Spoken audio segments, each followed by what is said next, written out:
On a normal day, the Smith family sat around and watched their favorite TV show and smoked their e-cigarettes. But one night, Gavin Smith's father ran out of his flavored nicotine for his e-cigarette. So he refilled his e-cigarette and then left the bottle of cherry-flavored nicotine on the counter. However, hours later, the Smith family was rushing their 3-year-old son, Gavin, to the hospital after he drank the small bottle of cherry-flavored nicotine. Like many e-liquid bottles, the one containing the liquid which Gavin fatally ingested didn't have a safety standard lid on it, and therefore it was easily accessible. There are currently no federal regulations of electronic cigarettes or vapor products. The Family Smoking Prevention and Tobacco Control Act grants the FDA the authority to regulate e-cigarettes as tobacco products. However, no regulations as of today have currently been implemented. After researching this subject, I've agreed with experts that the best way to regulate and prevent accidents such as Gavin's is to regulate e-cigarettes such as tobacco products. I know that while my audience here today is high school students and that some of you guys may use e-cigarettes and may even disagree with my plan, I ask that you listen with your greatest attention to understand the mispractice of e-cigs, or what causes the mispractice of e-cigs, the effects of not having regulations on e-cigs, and lastly, what will continue to happen if we don't regulate e-cigs as soon as possible.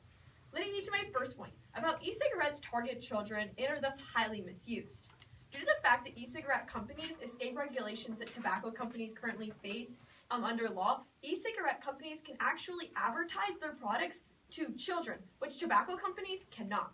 Researchers at the Research Triangle Institute International found that between 2011 and 2013, e-cigarette TV advertisements that reach children increased by nearly 250%, and that the advertisements that reach young adults increased by 321%.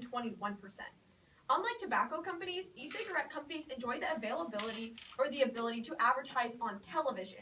Therefore, these companies take advantage by airing their products on TV networks that are popularly viewed by young children or those who would be entertained by e-cigs. Until we regulate e-cigarettes, like we do tobacco products, the product will only continue to get in the hands of children, and therefore we will continue to see accidents like the tragic incident of Gavin Smith. Current regulations of e-cigarettes don't prohibit the use of flavorings or safety standards, which is what we saw in the incident of Gavin Smith. Although the FDA has banned flavored tobacco, there are no such restrictions on e-cigarettes, which is why they're sold in flavors such as gummy bear or Fruit Lips, which serve as a very they make the availability of the substance in flavors makes it especially attractive to youngsters, which is why we see young children continuing to drink the bottles of nicotine and fatally ingesting them. So now we know what causes the misuse of e-cigarettes, we must see the effects of not having regulations. Many problems have spurred from the lack of regulations of e-cigarettes. The percentage of middle school and high school students using e-cigarettes more than doubled between 2011 and 12, according to the Center for Disease Control and Prevention. Last year alone, students using e-cigarettes went from 4.7% to over 10%.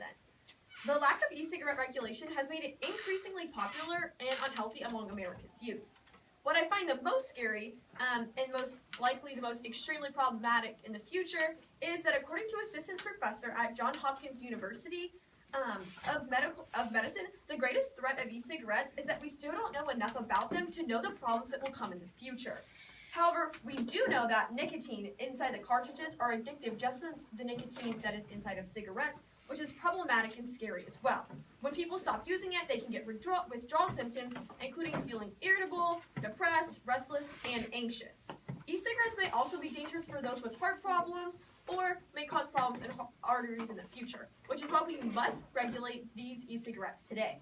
Since we now understand the problems that are associated or have spurred from the use of e-cigarettes, we must understand the importance of regulating or taking a stance today on the regulation of e-cigarettes. E-cigarettes, contrary to popular belief, lead to further smoking and drug addiction. E-cigarettes are what's called a gateway drug, popular to contrary belief, which is a drug that leads to the use of further drugs or worse drugs. The director of the CTC stated that he's concerned that e-cigarettes could actually addict more youngsters to nicotine, and by attracting non-smokers who might later shift over to using tobacco. New types of cigarettes and tobacco threaten to addict new generations of kids, in spite of the country's overall progress against the stance against smoking. which is why I strongly believe that we must regulate e-cigarettes as soon as we can. While my plan for following the FDA regulations of tobacco products may seem harsh, especially for those because of the business of e-cigarette companies will decrease, we must realize that America's youth is a priority and necessity for the success of generations to come.